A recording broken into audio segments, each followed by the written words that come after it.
So, any questions here from any of you? Yeah.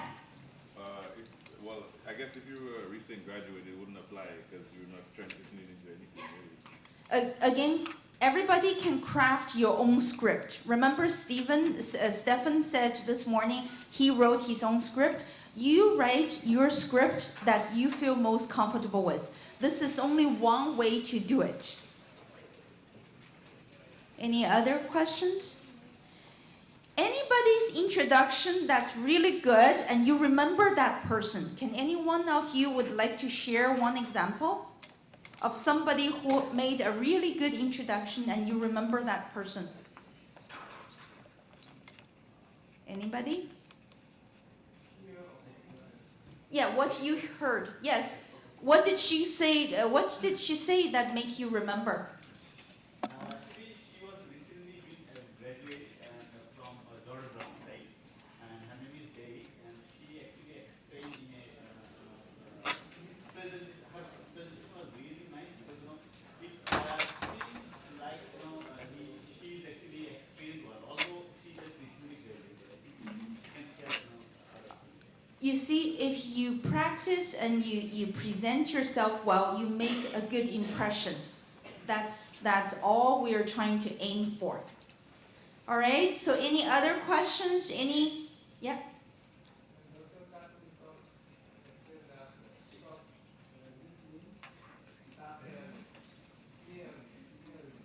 So, yeah, hearing. That's actually a very important part of networking, which I don't have time to get into, is to listen. Is to learn to ask questions so that, and you listen, you get more information so you can better incorporate in how you present yourself. And also, another important element is how do you wrap up a conversation? So here I use this thing, it's really trying to make it easy so you have an excuse, I have to move on, but you also have to practice how do you wrap up a conversation. So all right, I know we are running over time, and again, I'm standing between you and lunch. So I hope that you will all go out there networking and unleash your superpower.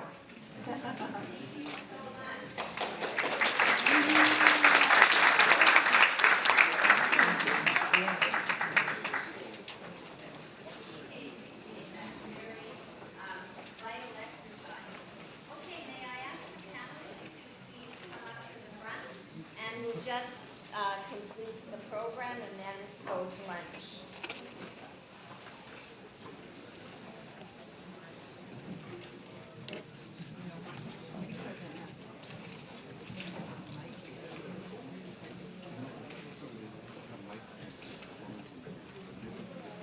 Okay, because we started 10 minutes late, we're going to go till 12:45, so 1:45. So 20 minutes and then you can eat. Okay. So let me just see where we were at. Okay. So welcome back, panelists. So we just finished with a really invigorating and I think inspiring conversation around skills and competencies. And now, when you're at the point of applying for a job, you've got to get that resume working for you and, of course, do as well as you can in the interview. So I'm going to pose two questions to the panelists, and they can address one or both as they wish. So one thing is, any tips around the resume, and in particular, how to focus more on experience because of this internationally educated past, or even as Sarah said, you know, focusing too much on the technical competencies. So how can, you know, can we have some ideas of how to make that aspect of what you offer jump off the page? And second of all, one of the aspects of interviews today is called the behavioral interview. If any of you are familiar with that, what it basically means is you're asked about a specific situation and the interviewer is listening for certain behaviors. So you don't know necessarily what she or he is listening for, but the question might be, tell me about a time you had a confrontation with a manager, for example. Okay, so we'll just focus on those two aspects, and before I hand it over to the panel, one last time, if any of you do have a question, really ties in with hearing what that person wants. And anybody else on this point? No? Okay, well, I think that's a pretty good answer. I would just say one other thing, because we talked about the resume. You can also, and in most jobs you do, include a cover letter. And so I do some career coaching. So what I always recommend is that that cover letter be very specific to the particular job. And what I love people to do is to put right in the middle, like something personal at the beginning that's believable about why this excites you, you know?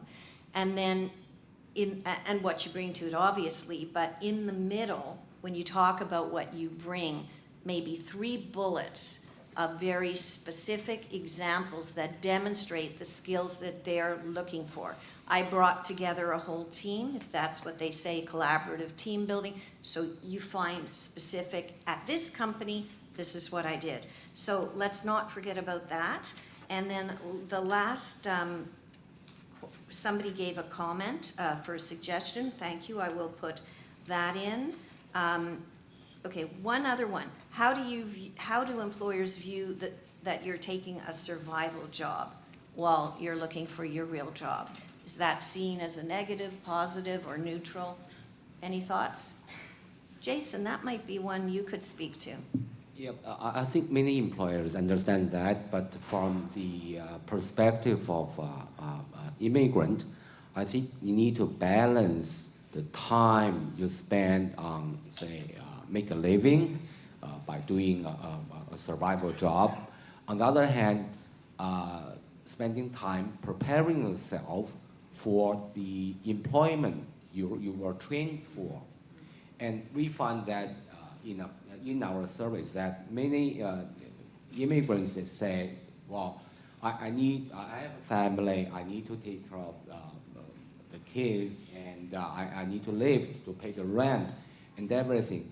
But at the same time, you have to know that there are skill gaps, as we say that many community organizations offer support and training. You need to find time to spend at least some time to prepare yourself for the workplace in Canada. And it is not that what you learned back home, your experiences are not relevant anymore, but you need to know the differences to make sure that you spend time to prepare yourself, to get yourself ready for integrating into a Canadian workforce. Great, so I think what we've heard this morning is finding the career that you want, creating it, or creating the job you want is a multifaceted endeavor. And the key things I think that have come through from the panel are know yourself and what you have to offer, find the employment that is going to need that, present yourself with confidence, and do everything you need to do to make it happen, and network, network, network. So we learned elevator speech, that's 30 seconds. Let's see how our panelists will give you their one best, leaving you with a point in 30 seconds. We're on the ground floor, go. Well, look at me. Well, why not? Okay, so I'll give it in 32 seconds. Sorry. I just have one tip for you. It's a tip that my brother gave me when I came here, and I hope it works for you. You are in Canada. You're here. Wow. Learn this system and stop living here where you came from.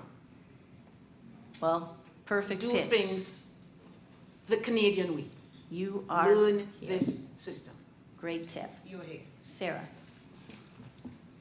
I sat in on this morning's session and with Bobby, and thought what he summed up, I just wanted to repeat it because it is what's different about you that's going to end up being what's special about you and what differentiates you from everybody else out there looking for the job. And just on a personal note, growing up here, when I was little, in Ontario, we used to watch Bugs Bunny. I don't know if you guys had that cartoon as well, but one of the characters was Tweety Bird. So I loathed my last name when I was growing up. It's a very Scottish last name. There's the Tweed River, and people who live close by are called Tweedies. But here, everybody associated with the Tweety Bird, and I hated it because it made me different, much like red hair and anyway. But as I got older, what I realized was because it was different, people remembered it. So I started not hating it quite as much. And then by the time I got married and had the opportunity to choose a last name that blended in a lot more nicely and didn't have any cartoon character associations, I decided to stay with Tweety because it was different. And because people and I realized that people remember what's different about you.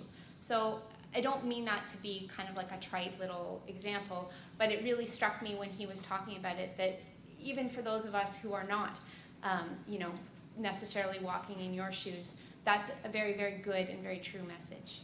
So that's great. You made your Tweety birds sing. Yeah. Okay.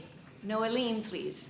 Yes, like Karen said, it's, you're here, you're in Canada, but never forget where you came from and the values and the traditions you came with, because that makes you different, like Sarah said. What makes you tick, what makes you different. You got to learn the system, but bring that edge to yourself, that difference, that diversity, to show the difference. The one thing I would say is when you're different, or when you're coming and you're trying to explain and to get the first job, the expectations are not as high with your employer, and use that to your advantage. You do your homework, you work hard, and then because of your difference, because of the expectations are low, and you deliver more, and that will set you on a path. And I cannot emphasize that more. Makes the difference work for you. Thank you. Jason. Okay, we have been talking about networking, but the question is who you're going to network with. And we have limited time, as I said, you need to have time for other things as well. So the most effective way to network is that you network with people in your profession or people with similar cultural background. And here, just an advice, actually there's an online network website. It's called Networks for Immigrants, or this called PIN, I don't know if you know, Professional Immigrants Network. And there you can search different professional networks by profession. If you are an accountant or in finance, you can search for those kind of networks. And also you can search by cultural background as well. And the website, as I said, is networksforimmigrants.ca. Thank you, Jason. Enki?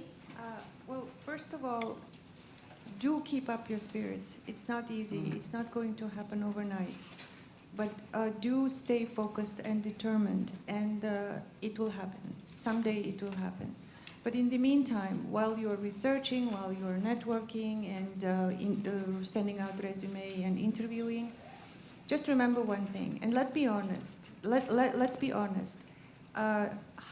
Employers, hiring managers, they're looking for people who would make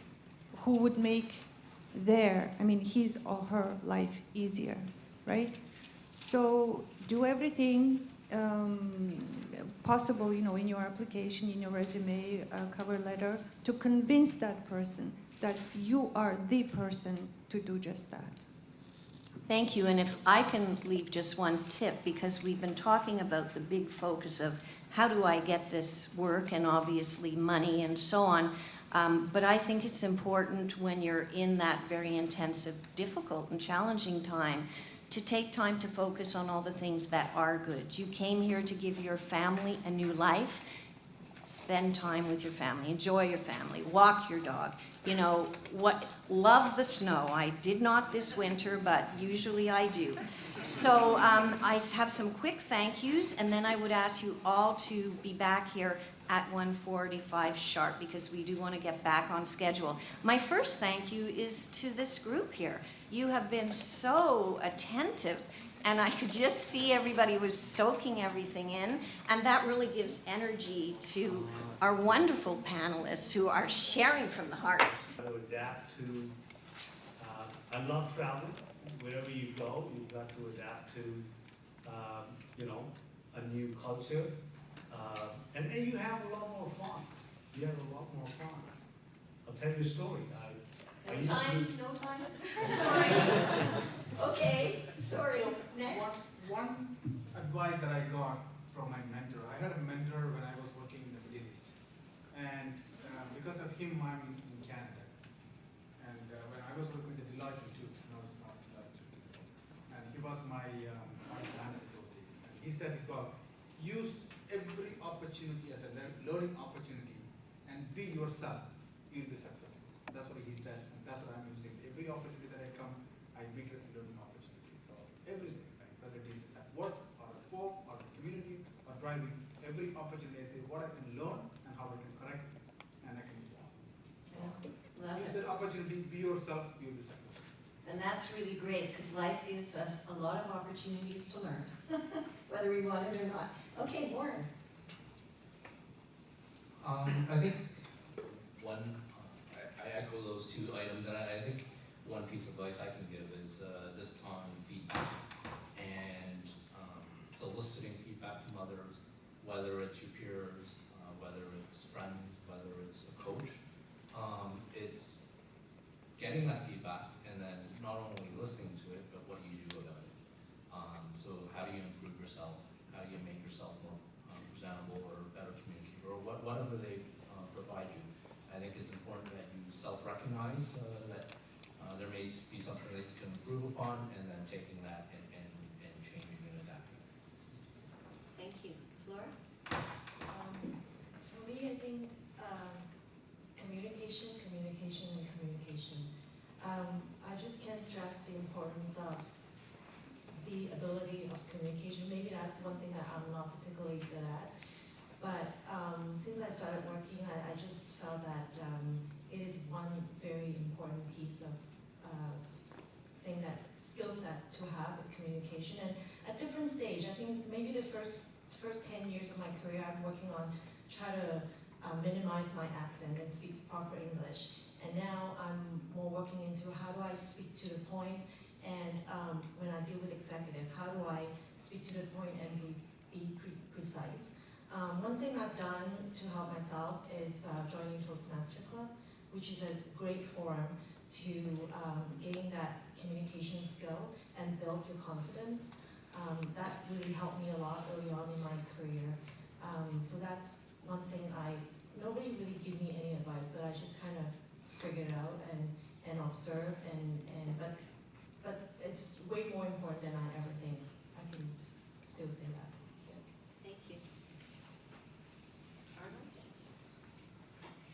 I'm just starting my career as an accountant, but one piece of advice that really keeps me motivated is we focus on having a job, having a career, having a good life, and we tend to forget what we have, what some important things that we have. So we have the family, your friends, your spiritual being, and your health. So that whenever I'm down, I always keep, thinking of those things. Job is not permanent; it's temporary, right?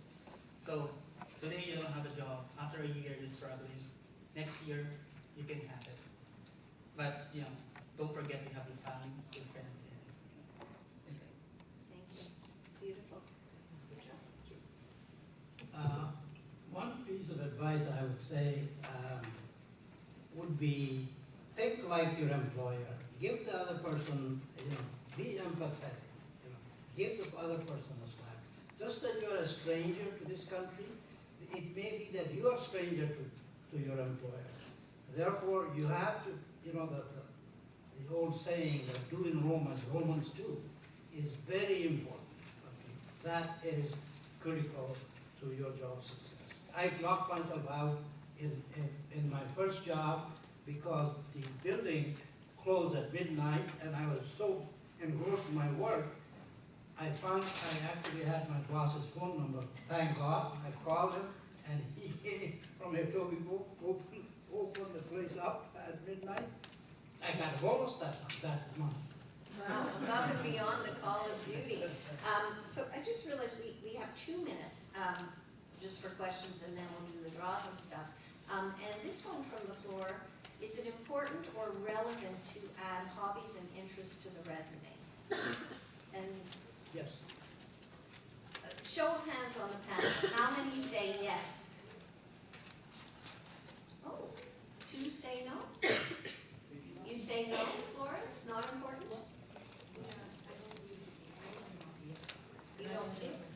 Interesting. And Arnold, you say no? They will have the time to know you. So the people who said yes, a couple of you more, and why do you say yes? I think it just shows the well-roundedness of a person beyond just the work and education. So I think whatever interests or hobbies that you might have, even listing it out and perhaps even describing how it would link back to you being a person and developing that. Any volunteer work would be excellent as well. Okay, anyone else? I look at, if I see somebody with interest in hobbies and volunteering in communities and all that, I look at one aspect of the person's adaptability beyond the work. I look at that's a key component, right? I'm not looking at a person just hardcore, like look at this way. I look at the person who is like overall. So engagement brings and teaches the excellent skill of being adaptive in any environment. So I'm looking at the adaptability as a key component of that. And anybody else, why you thought it was important? That's the human side of the organization. We are not robots, okay? Any employer and a group of people with their employer, they are humans. And hobbies and interests adds another dimension to that.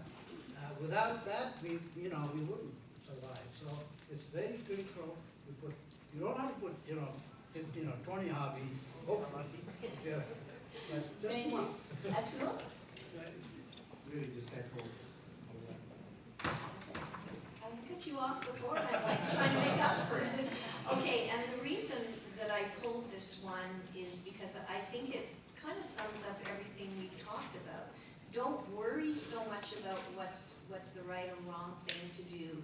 Bring your whole person forward. It doesn't mean you have to, Flora has a different impression and so does Arnold, that's fine. But it also gives a little bit of an icebreaker for the interviewer to ask you about. And sometimes they will start, hey, you like dogs just like I do. What's your dog? Who knows? I must have interests other than dogs, but there you go. Okay.